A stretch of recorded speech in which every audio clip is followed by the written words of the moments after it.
Hey guys, this is Donnie. I'd like to talk to you today about a disconnection of electricity service for someone who is ill, who's disabled, who has a life-threatening illness, and getting their electricity disconnected during the hottest time of the summer, one of the hottest days, right in the midst of basically a fiery inferno in the state of Texas, of all places. It's not a very comfortable place to get your electricity disconnected, especially if you're a good paying customer.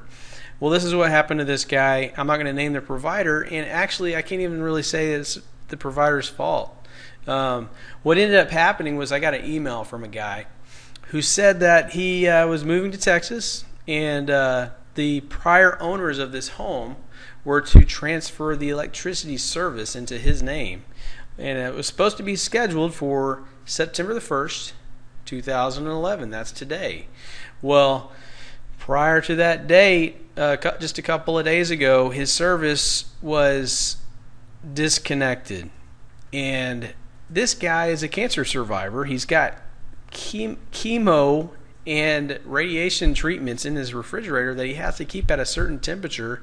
If it falls below that temperature and he administers that, then he could run the risk of resulting in a very painful death after he takes the overheated medication. This is not a good situation. Now, is this the provider's fault? Well, we don't know that. And actually, as an energy consultant, I can kind of tell you what might possibly have happened. You got a prior owner of a home promising that they can transfer that service contract into the new home buyer's name, and making that promise.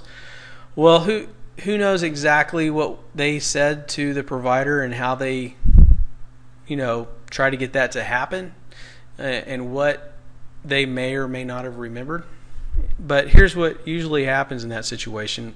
If you call the provider and you want to transfer the service into someone else's name, usually what they'll do is will just basically tell that person, we'll just have the person go ahead and sign back up with the provider, and then as long as you get that turn on request in the new name prior to them putting a turn off request in the old name, the service will never get disconnected. It'll simply go from one name to the next.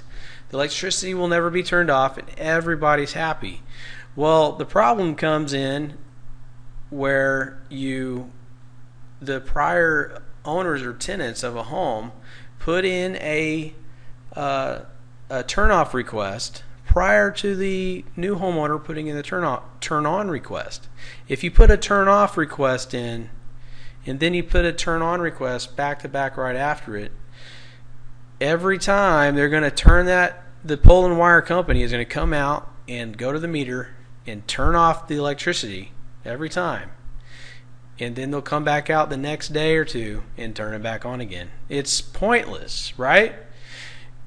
Well, this is just something that the average consumer doesn't realize. This is how this works, and the way around it is in a relocation situation, in a new tenant situation, in apartment complexes have this down pretty well. You got to make sure the new tenant has definitely got service accepted to be turned on in their name. And that's why apartments will usually ask for the account number. They'll actually ask you, where is the account number? We need the account number, and then we'll go ahead and accept you as a new apartment tenant. They want to make absolutely positively sure that you have been accepted with an electric provider before they move you in, because they don't want to move you into a hot apartment and then that be blamed on them. And so in this situation, this terminally ill patient who moves into this new home, what probably happened is a turn off request was put in prior to turn on request. And the way around this is simply to get that electricity turn on request. When he relocated the home, he should have asked the prior tenants, have you put in a turn off request? Have you asked the provider to turn off service in your name yet? If they said yes, the only way to get that service from being turned off is to call the pole and wire company in that area, which would be this guy was relocating to Pottsboro, Texas, and I believe in that area, the pole and wire company in that area is Encore Electric Delivery. So they'd have to call Encore and ask for Encore to cancel that request for turnoff. And then when this guy calls the provider, whatever provider he chooses to have electricity service turned on, put in that turn on request, there will be a smooth transition. It will never get turned off because the turn off request was canceled. The only way to get that canceled, though, is actually call the pole and wire company and have that canceled. So here's what happened. It just something fell through the cracks. You can't really blame the provider because the prior tenants, who knows exactly what they said to the provider, exactly what they did. What they should have done is left the electricity service on in their name, expecting the new tenant to call and just let the new tenant know they need to call a provider and get service turned on in their name, get accepted for service in their name. They need to make that happen.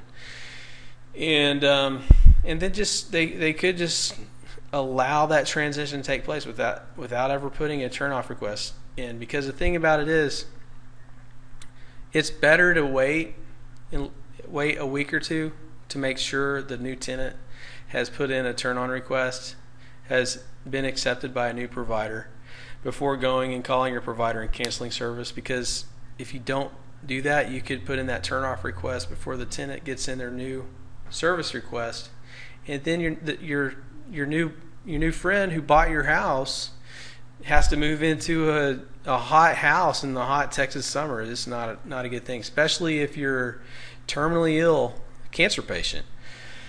But anyway, after this happened, what this guy's email says is basically he spoke to 13 different employees with this provider, 13 different employees, and they're, from the sound of it, they're like pizza guy, grunt level employees that really, they had a script to read, and beyond that, they didn't know much else. And so his little issue got passed around a lot. He was a very frustrated gentleman. I mean, he's a cancer survivor. He's trying to get his make sure that stuff doesn't get overheated and that he can administer that.